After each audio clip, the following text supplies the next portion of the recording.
क्या हंस और पारखी के लक्षण समान होते हैं? हाँ, हंस तो नीर खीर का निर्णय करता है और पारखी सत्य असत्य का। तो इसलिए दोनों का स्वभाव सत्य को धारण करना है।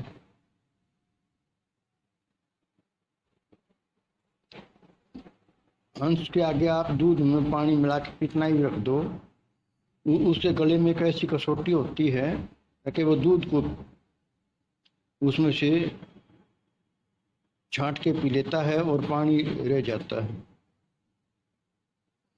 ऐसे ही पारखी है, कितना भी लंबा चौड़ा भाषण हो, कुछ भी हो, वो उसमें से सत्य को धारण करेगा, असत्य को छोड़ देगा। कहा भी है इस जीव के बारे में, मेरे हंसा भाई, हंस रूप था जब तू आया, अपना स्वरूप भूल में भूल जा जब तू जीव का आया।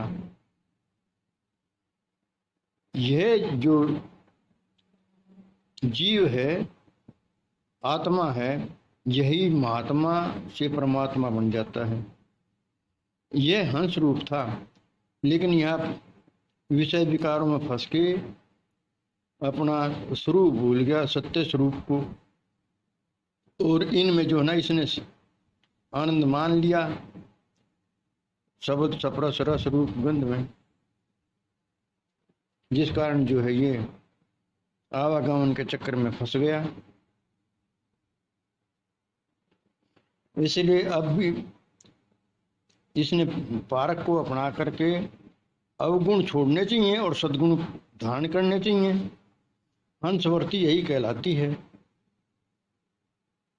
हंस का मतलब है हम जमा से, हम का अर्थ है मैं और से का अर्थ है वह।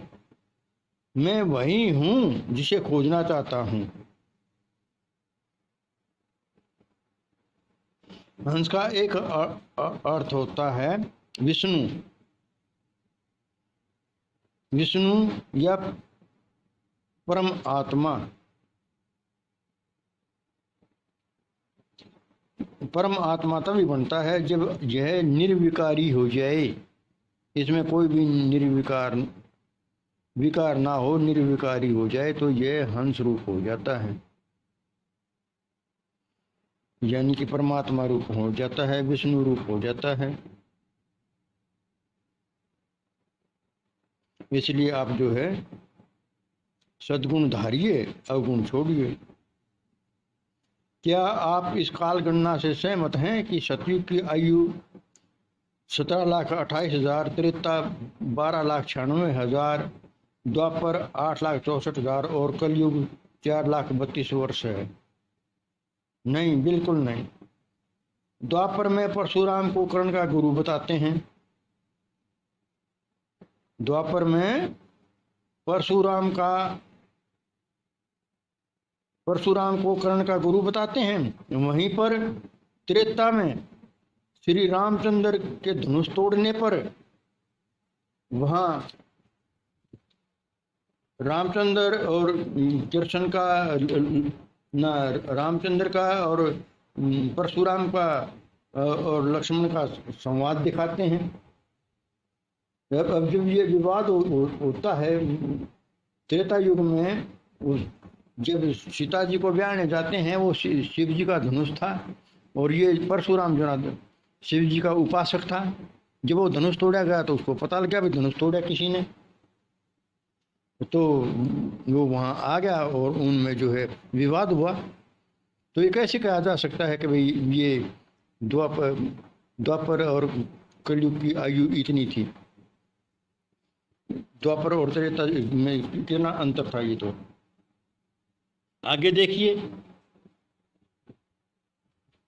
व्यास के पिता पराशर और पराशर के पिता शक्ति और शक्ति के पिता वशिष्ठ बताए जाते हैं, जो कि श्री राम के गुरु हैं। तो ये तो चार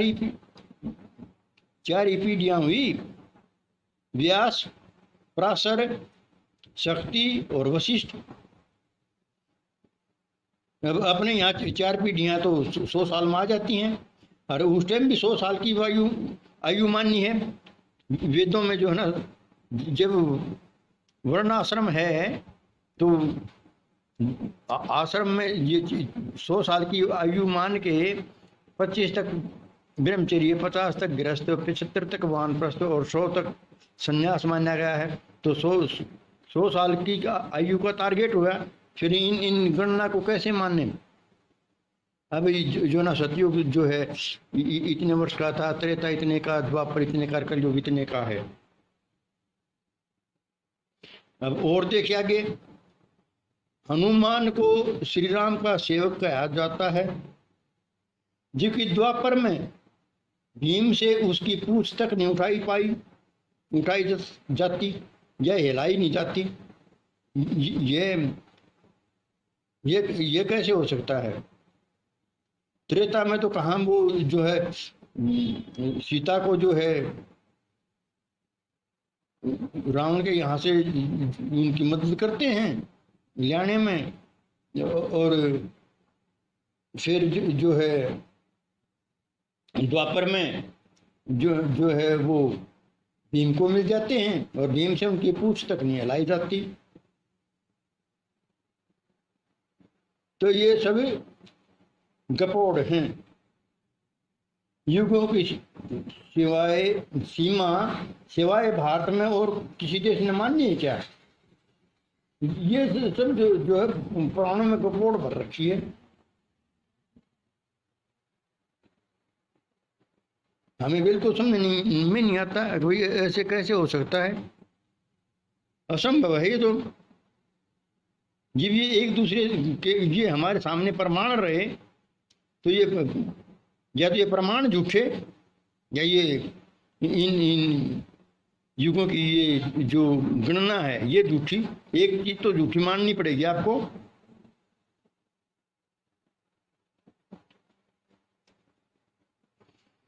क्योंकि वेद भी मनुष्य की जो उम्र है, आयु है, वो 100 वर्ष की बताने लग रहे हैं। प्रार्थना करते हैं कभी 100 वर्ष जिए आदमी। मनुष्य स्मृति में भी आश्रम अवस्था के अनुसार मनुष्य की आयु 100 वर्ष मानी गई है। इसी को तो वाणी जाल कहते हैं। इसी में जीव फंसकर निकल नहीं पाता, क्योंकि वो विवेक से काम नहीं लेता, तर्क बुद्धि से काम नहीं लेता, और जो अपने पूर्वजों ने कह रखा है उसी जो उसके पूर्वजों ने कह दिया, हम अपने पूर्वजों की जो चाहे गलत बात हो उसे भी ठीक मानते हैं। हम ये बिल्कुल नहीं सहन करते कि हमारे बुजुर्गों ने झूठ कही थी, और वो है झूठ। जैसे गलीलियो था, उसने कहा था अभी पृथ्वी घूमती है, तो उसको देखो सजा दी गई, जो कि वो सत्य कह रहा था। लेकिन उन्होंने ये कहा नहीं, ऐसा बाइबल में नहीं लिख रखा। बाइबल में तो सूर्य घूमता है। तो ये सब पाखंड बता रखा है। हमें अपने विवेक से काम लेना चाहिए और सत्य को धारण करना चाहिए।